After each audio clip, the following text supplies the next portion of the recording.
Once again, I would help to put the mic.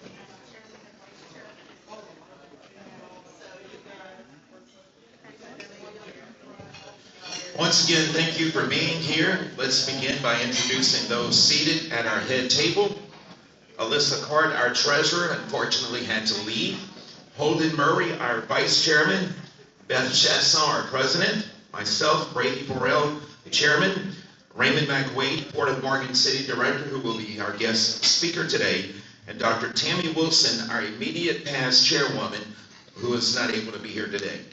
We are also honored today by the presence of several elected officials and special guests. Thank you for taking time out of your busy schedules to be with us. With us today is Jake Benoit, the Acadiana Regional Representative for Senator John Kennedy. With the Governor Jeff Landry's office, Doug Sheremy, the Special Assistant to the Governor. With the City of Patterson, we have Councilwoman Miranda Weinbach and Holden Murray with the City of Patterson Economic Development Director. With the Town of Berwick, Assistant Chief of Police, J.P. Henry, who is also a Chamber of Commerce board member.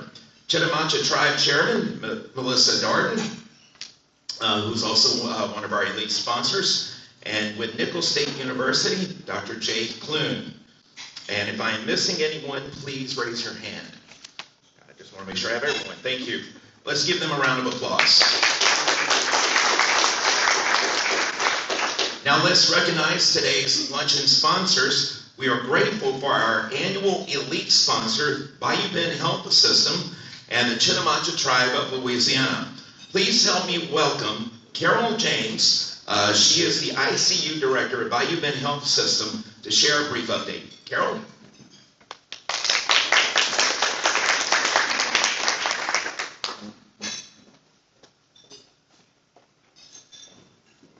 Good afternoon. I am Carol James, Med-Surg and ICU Director from Bayou Bend Health System. I'm also a current member of Leadership St. Mary. And on behalf of our executive team, Stephanie Guidry, Robert Rahim, and Mary Bevier, I want to extend our sincere gratitude for having us here today. Although they are not here with us, their commitment to our mission remains strong. We're dedicated to providing exceptional care to our patients and residents of St. Mary Parish, and we're excited to continue the growth of our wellness center. These enhancements reflect our commitment to healthcare in our community. We take pride in our contributions to St. Mary Parish and strive to create an environment where health and wellness thrives. Your support through the Chamber is vital in fostering a strong business community, and together we can improve the quality of life for all. Thank you once again for having us, and we look forward to our continuing partnership. Thank you, Carol. Now please join me in welcoming Melissa Darden from the Chitimacha Tribe of Louisiana.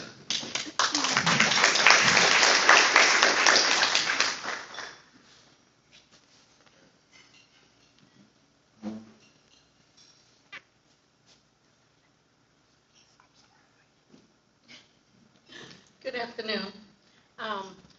I'd just like to say that the Chitimacha Tribe's honored to be able to continue to sponsor these events. This is one of our goals, to get the parish all to work together, and we try to do as much as we can with the parish, for the parish, and for the tribe, all the surrounding communities.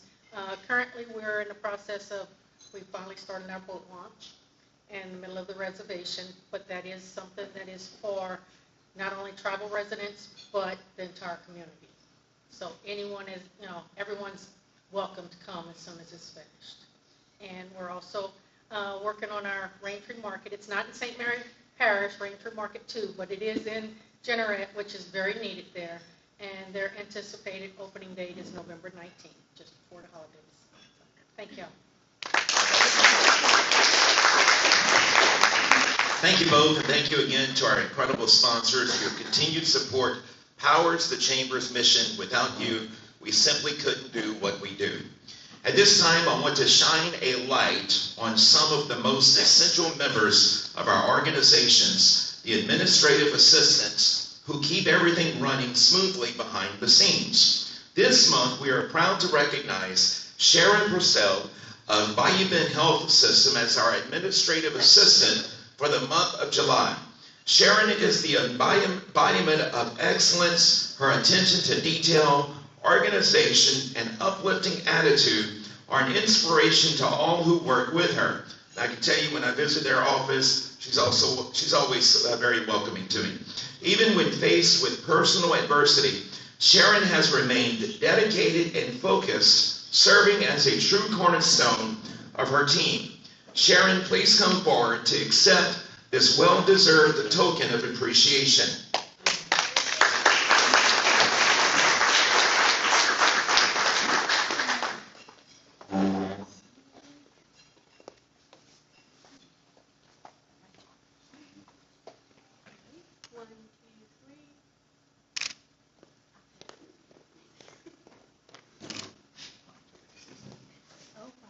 Sure. Oh, that's for you. Why not?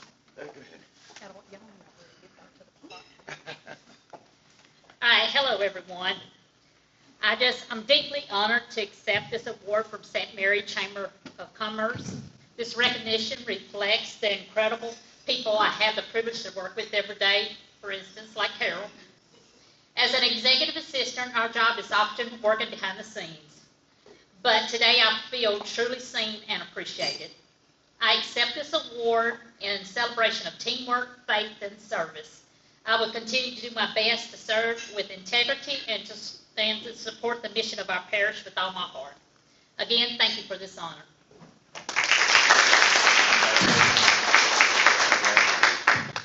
Next, we're excited to recognize our July Business of the Month, Ferris A1 Glass. Celebrating an incredible 40 years of service, Ferris A1 Glass has exemplified quality, consistency, and dedication to our community. While Mr. Ferris couldn't join us today, we look forward to visiting him soon to personally deliver this recognition and share our congratulations. Congratulations to Ferris A1 Glass on 4 decades of excellence. Ladies and gentlemen, it is my pleasure to introduce our speaker. Raymond M. McWade, CPE, has served as Executive Director of the Port of Morgan City since 2013, leading the port through significant growth in infrastructure, navigation efficiency, and economic development. With decades of experience in both public service and industry, Mac is a recognized leader in Louisiana's maritime sector. In 2024, he was appointed by Governor Jeff Landry to the Louisiana Ports and Waterways Investment Commission, reflecting his deep expertise and dedication to advancing the state's port system. Mac previously served on the Port Commission for 24 years, 6 as Vice President and 4 as President. A certified port executive, he also brings over 38 years of experience in the oil field and environmental sectors, including work with PSC Environmental Services, the U.S. EPA, and the U.S. Army Corps of Engineers. A resident of Morgan City since 1975, Mac holds a BS from the University of Southern Mississippi and served 6 years in the Army Reserves as a staff sergeant. Please join me in welcoming Port Director Mr. Mac Wade.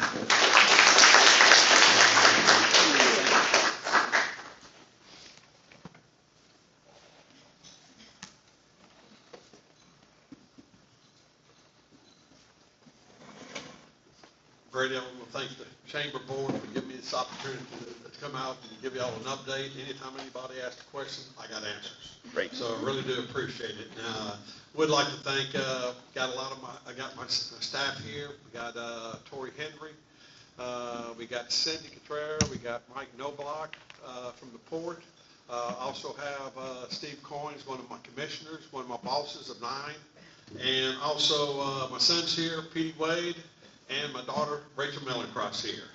So thank y'all for being here, but thank everybody for coming out today. I know it's summertime, July. Appreciate everybody coming out and showing up. But want to give a quick update.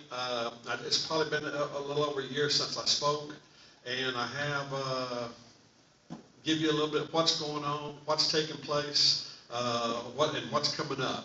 But I want to start real quick. I got a quick video. I'd like everybody to just take a look for a minute. This is our Congressman Clay Higgins.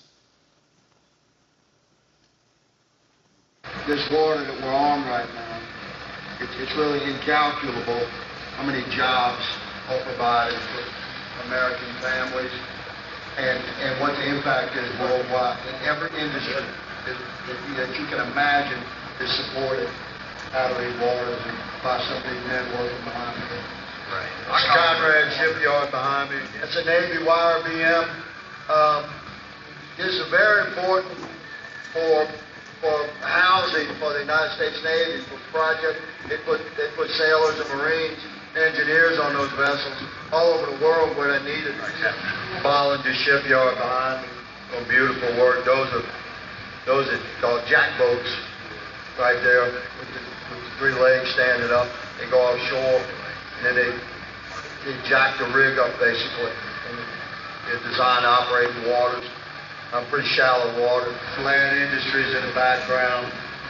Lee Dragon, hell of a guy, dear friend.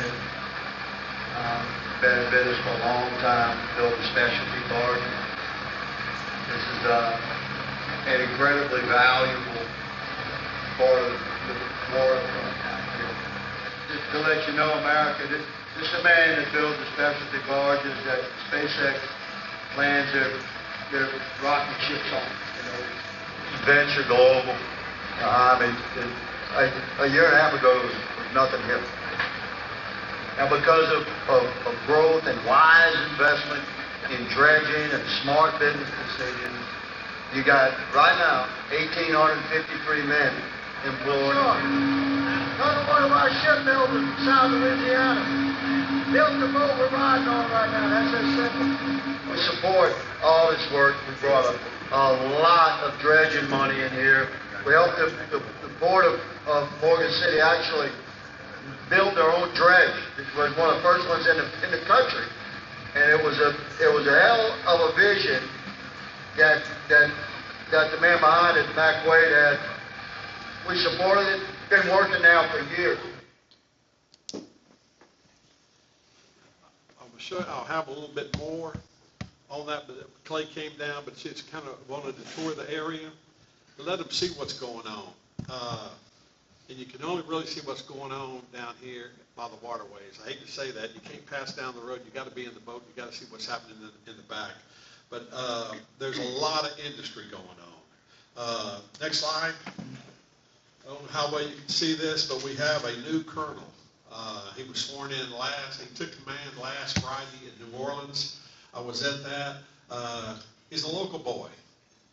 He's a native of Houma, Colonel Scotty Otan.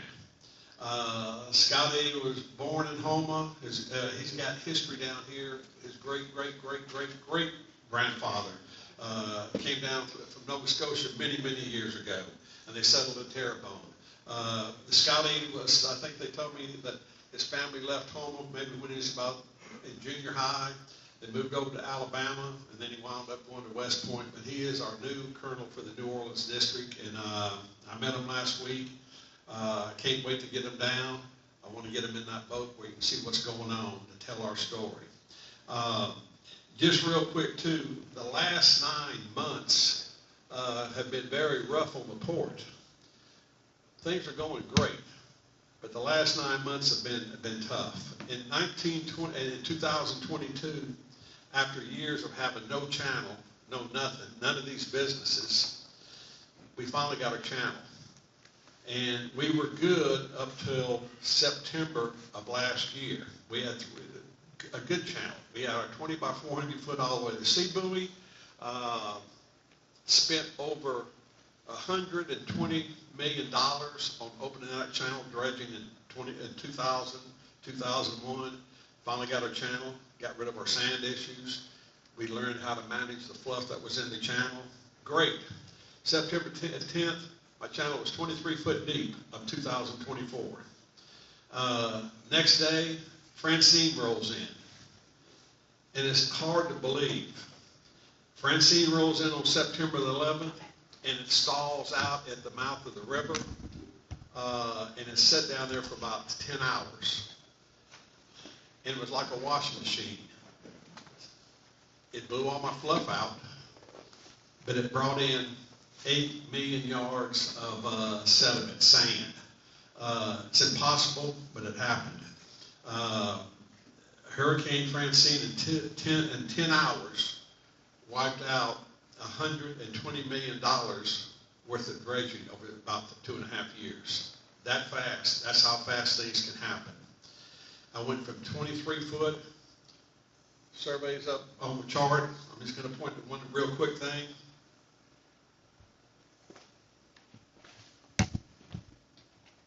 This is the bottom of my channel. It says 24 foot. This screen should be blank. From here to here is about 15 miles. From here to here, that 15 miles, sand, over 8 million yards of sand. I mean, that's impossible. I knew we were going to have a little bit of problem from Francine. It may, I might lose a foot or two, but I lost 10 foot in 10 hours. I mean, in sand, it's tough. That's hard to move. Wiped us out. The Corps was very quick because we were hollering, because we had a lot of structures, a lot of business in this area that needed to get out. One of those Navy crew quarters had to get out. We only had 13 foot. They needed 15 to 16 foot. LNG had a big platform. They needed to get down to Venice. So we were in a bind. I got 13 foot of water. How am I going to get these multi-million-dollar assets out of here? The Corps came to our rescue. I had 2 dredgers working. I had one up above, and I had one working the bar channel. But the Corps was able to get me 2 dredges off the Mississippi River. Not get them. Cost us $30 million. Luckily, we had the $30 million in our dredging account, so the Corps moved $30 million out of our account and brought 2 dredges in. It took us about 75 days to get that 8 million yards of sand out. Sand's tough. Fluff's the mud. You can put enough horsepower, you can get through mud. You may not like it, but you can drag through mud. Sand, you're not getting through that. But after about 75 days, we finally had our channel open. About the time we finally got rid of that problem, high water. I don't know, Magnet didn't flood down here. River got pretty high. We had a lot of water. We only went up to 6.5, but the projections were for 7.5 foot of water, which is high. So we had to close Bayou Chene, which affects all our businesses out in Bayou Buff and Amelia. The high water lasted for months. It did get 7. They thought it was going to go to 7.5, but at 6.5, that still caused some problems. And when you drain 30% of the Mississippi River every day, it has to come through here. And if it's low, we're low. If it's high, it's high. We follow whatever the Mississippi is, 30%. But a lot of sediment was in that water, that 6.5 foot of water. I mean, a ton of sediment. Sediment we haven't seen in several years. For the past 6 years, we've had low water. Nothing but, I might hit 5 every once in a while, but we had no high water for 5 years. 6 years before that, we had tremendous shoaling, tremendous high water. We were constantly fighting issues on Berwick Harbor, sandbars, and in this picture you see up here, that's right there at Tidewater Point. I don't know how many of y'all know where Tidewater Point is, but directly across on the other bank, on the south bank you could say, that's Bateman Island, and 20 grand, they call it 20 grand, 20 grand is on that side. Across that, the JIWW right there, it's a little over 500 foot wide. The sandbar, this minute as I'm standing here, on the Tidewater point, 20 Grand Point, I'm sorry, sticks out about 250 foot. The sandbar you see right there at Tidewater Point sticks out right at 200 foot. The Coast Guard was in my office this morning. They tell me max is only 75 foot wide right there. That's how much it's shrunk in out of the 500 foot. Oh, the video, take a look at it. And remember, when it's shallow on the ends, it goes way out there. It's still not deep. This thing's way bigger than a football field. The water right there is 20 foot deep. That's what it's sitting in. That's how much it's come up, and it's 2 foot above the water. That's how much sand, and it goes all the way down that side and across is 20 grand. It sticks way out. These two sandbars are trying to meet. If they meet, no traffic can get through. You shut down all the traffic between Brownsville, Texas, all the way down to Miami, because that's the JIWW, and that's where you can go. So we got problems there. We think Manson will be in here, I think sometime next week. They're going to bring some, they're coming in this Friday. They're going to start using our dock at the port. They're coming in. So we should have a dredge start working. I just don't know where they're going to work. Because when you look at this, we got problems at 20 Grand, Tidewater Point. We got them in the harbor. We got them at Stouts Pass. We got them at the 99. We got it at Calumet Cut. This sand was really tough on us this year. Horrible. We weren't expecting it, but like I say, that's what I'm saying. The last 9 months has been very tough on the port as far as trying to keep the channel open all the way to the sea buoy. It's 40 miles from Morgan City to the sea buoy. We got 20 miles to the coast. That's all in our district. Port of St. Mary, Port of Morgan City, we're in 3 parishes. We're in St. Mary, we're in Terrebonne, and we're in Assumption. The waterways, land-wise, I'm only St. Mary. I can't get out ahead. But the waterways that go around, that's all part of our district. So we have, I guess you could say, jurisdiction, or we get the tonnage off that. But the sandbars, we think we'll have that hopefully resolved here very, very soon. When you have these kind of issues, we had MSIBs, Marine Safety Information Bulletins from the Coast Guard, one every day, a new one every day, putting restrictions on the bridges. You can't come through with a 6-pack, or you got to have another 400 horsepower. There's assist tugs everywhere. At all these points I mentioned, had to have assist tug there, or the tows couldn't get up the river or head east or west on the JIWW. So sand is always, we've dealt with it for years. We've had a good 5-year one. We had no high water. We didn't have any problem. We got problems right now, but at least down below, my bar channel is open. So let's see, next video. Okay, this is one of the things when, and I talk to a lot of people, I talk to anybody. People tell me that, Morgan City's dead. Morgan City is not dead. I take that personally when they tell me that, because they don't have any idea of what's going on in this area. We got millions of dollars worth of business here. No, we don't. What's the next number after a million? We have $1 billion industry. That's what's here today. That's been there for the last 2 years, and people don't have a clue what's going on. $1 billion. Not millions. We don't do hundreds of millions. We got over $1 billion industry, and a lot of it is right there. That's out of Bayou Buff. That's performance. That's the ones building the modulars for the Venture Global project down in Plaquemine. I don't know how many of y'all know about that, but that's been happening. They've been working. I think they got up to a little over 2,800 people last year. Next slide. That was that same shot I'm showing you. Yards vacant. That's what it looked like 2 months ago. They finished the contract. They finished it early. But, and so these people, they left. Well, they weren't supposed to, I was told we're going to be starting back in probably October. They didn't start back in October. They've already started. Next picture. This is what it looks like today. They have 4 more structures under construction as I'm standing here. Not only on those 4, but they got a package of 10 going back down. They sent 14 down to Plaquemine.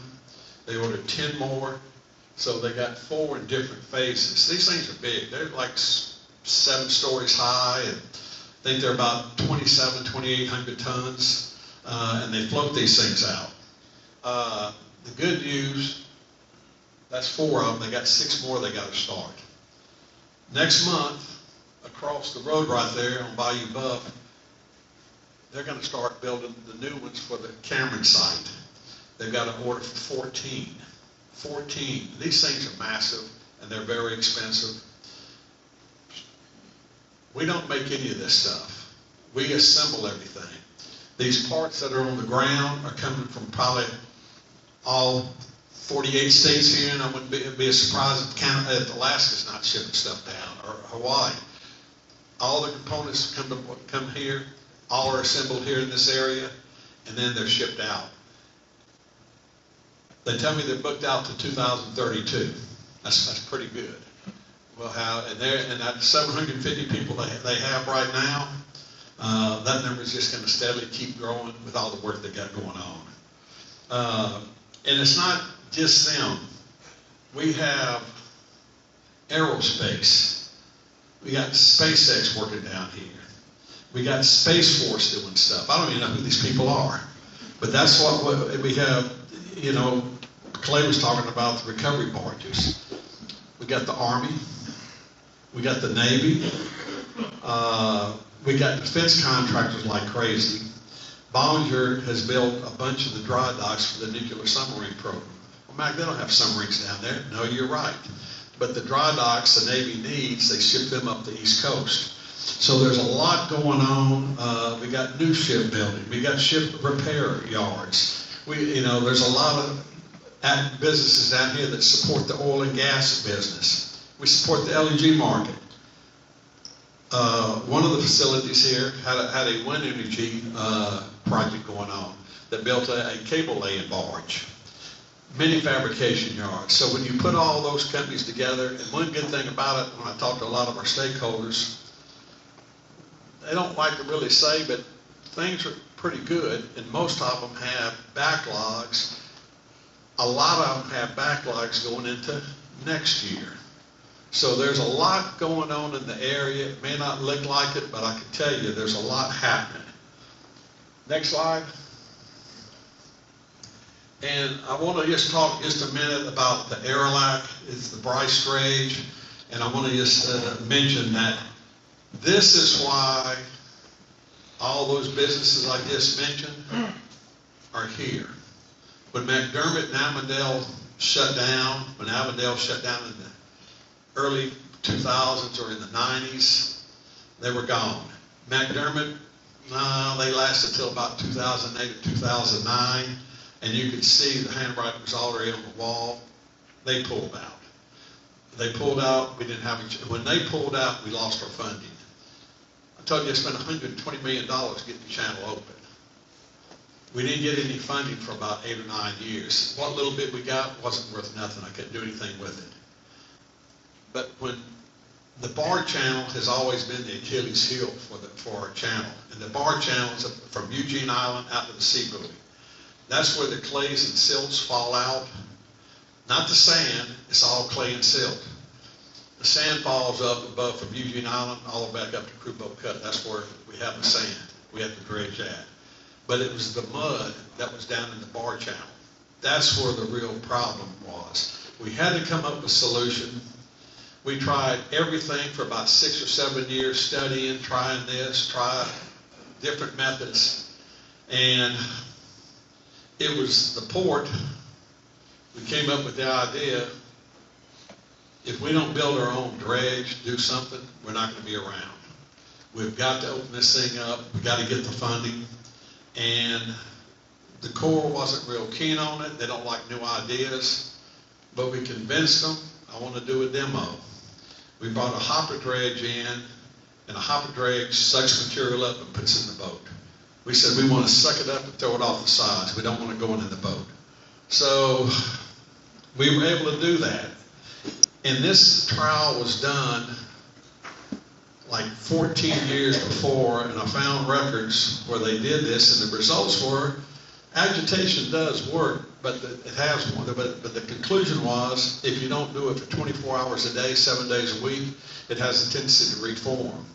And I said, okay, so we were going to try it. So I said, no, we got money. Charles Buscandi, Congressman, got $6 million to do a test. We ran a test for 87 days out there. We ran it in July. The Corps told me you'll get better results if you wait till October, maybe November, because every conditions are better. I said, no, we're going now. I said, Mac, it's the worst time to go. I said, that's what I want to be tested on. If I can beat it in its worst conditions, what will I do when it's good? So we did. It was a gamble, but it paid off, and the results were the same. Agitation works, you were right. But you got to do it every day. That's why we understand that. We know that. That's where we know whatever we build, we got to be able to run it 24 hours a day. Show the video, Tori, for me. This is the Bryce Dredge. This is an 8A company out of Anchorage, Alaska.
Folks, is the only dredge like that in America. We're the only one that have it. It's the first water injection agitation dredge built. Nobody has it. That was put together right here. And if it wouldn't have been for the Corps of Engineers, Palomar Shipyard, Bryce Civil Constructors, and the Port of Morgan City, and staying after it, had to make a lot of tweaks on it, had to make a lot of modifications. So Mac, all it's doing is just run up and down. That's all it's got to do. I don't need a cutter head that costs me $200,000 a day. It can do every bit of that. I don't need a hopper dredge. It's going to cost me $150,000 a day. It's going to do the same thing. I need something cheap. This thing works for pennies. I pay $5 or $6, $7 a yard to dredge a yard of sand, about 8 million yards. That's a lot of money. This thing it's been working since 2000. It's moved over 300 or run over 380 million cubic yards through the system. Now those are not my numbers. That comes from the DQM system. That's the Corps' numbers. That's their equipment. That's the cash register. That's how they get paid. What do you run through the system? He said, well, you're not doing anything. You're just stirring it up. That's all I need, because we're dredging with nature. We let the tides, the currents, the winds take it. It scatters, it takes it everywhere. Hurricane Francine took it all out. left me sand, but they flushed back. As long as the Mississippi River is flowing, we got a continuous supply. But this thing operates less than 15 cents a yard is what it's costing the American taxpayer. And then when I tell you, it was, thank God the Corps stuck with us about the first 3 months into it. I mean, I get a call. I mean, we got 21.8 million. They gave me 14 million to do the trial. And after about the first $4 or $5 million, the test was miserable. It was terrible. And they said, you know, it's your call, but, you know, it's not looking good. I said, I know that. I can read. I see the charts every day. But I said, you know, every once in a while, I look at those charts. I mean, if we ran 1 hour, we were down for 24. If we ran for 2, we were going to be down for 2 days, 3 days. I mean, we didn't even get a step forward. It was always back. And then they started putting, you know, I said, did you see on Tuesday and Wednesday of this day, did you see what they did in 24 hours, the volume? I said, you know, if we can ever put a week together, we may have something. I said, no, I'm not ready to quit yet. We're gonna continue on. They said, well, it's your call. You got the money. So, and you could see things starting to improve. We spent $21.8 million, and I was out of money. And the Corps somehow, they found me another $10 million. They said, we need to keep going with this thing just to see, because something's happening here. You're getting your channel. So they got us some more money, and at the end of that time, contract, they wound up giving them a sole source contract for $40 million. So we got 2 years left on it, so it's going extreme. But without that machine, all those businesses I showed you, they wouldn't be here because they're all on the waterway. They all need the deep water to get their equipment out and everything. But with that, I'm going to go ahead and cut it short. I know people got places to go, things to do. Any questions? Yes. How big of a spike does it make? How big? Good question. Okay. You see it pumping out? That's a 70,000 gallon a minute pump. That's a big pump. 70,000 gallons a minute. That's what it's sucking up.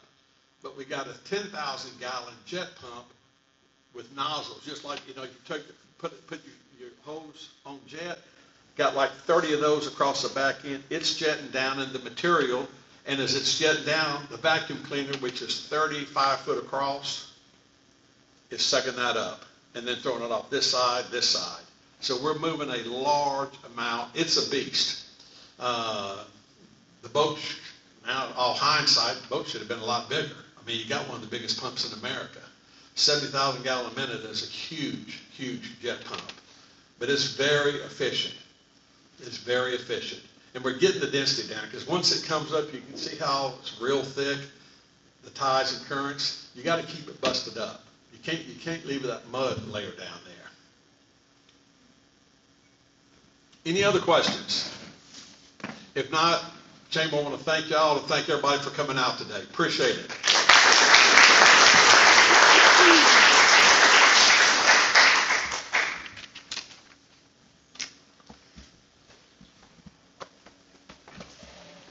Thank you, Mr. Mack.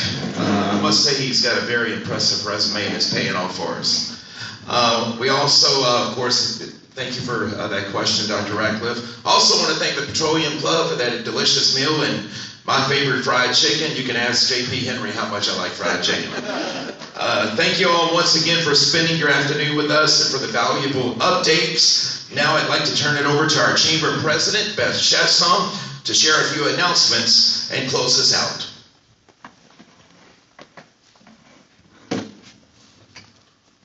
Better if I hold it. Thank you, Brady, and thank you to everyone for being here today, continuing to support the mission of St. Mary Chamber of Commerce.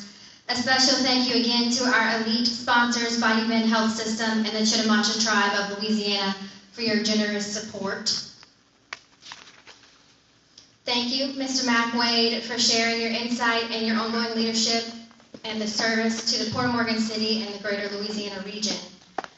We've placed our parish-wide August event calendar at the table in front of you. Please note, if we've missed anything, let us know and we'll happily add it to our digital calendar that we post on our Facebook page. It stays pretty accurate. I update it as soon as I get something new. What's coming up for the chamber? August 7th, we have a joint chamber luncheon in Thibodeau with U.S. Senator John Kennedy. It is sold out. August 21st through 22nd, is CoLab, formerly SELEC, their Bayou Business Summit taking place at Cypress Bayou Casino. While this is not a chamber-hosted event, it is right here in St. Mary Parish, and we're hoping that you show up strong for this high-impact summit focused on innovation, energy, and growth in our region. Beginning tomorrow, you will see the RSVP link in our news blasts on both Mondays and Thursdays. August 27th, our next Chamber Business Luncheon featuring Jasmine Dubois from the St. Mary Parish Youth Prevention Coalition will take place at the Forest in Franklin. This is an outstanding new initiative sponsored by South Central Louisiana Human Services Authority, and they are in need of community partners to support and protect our youth. Of course, remember that our youth is the future of St. Mary Parish. Tomorrow is the very last day to sign up for our 7th annual Mistletoe and Moss Holiday Market to receive the Christmas in July discount. This event showcases vendors, businesses, and organizations from across St. Mary and beyond on Small Business Saturday in downtown Morgan City. You can find that registration link through your Growth Zone Hub or on our Facebook page.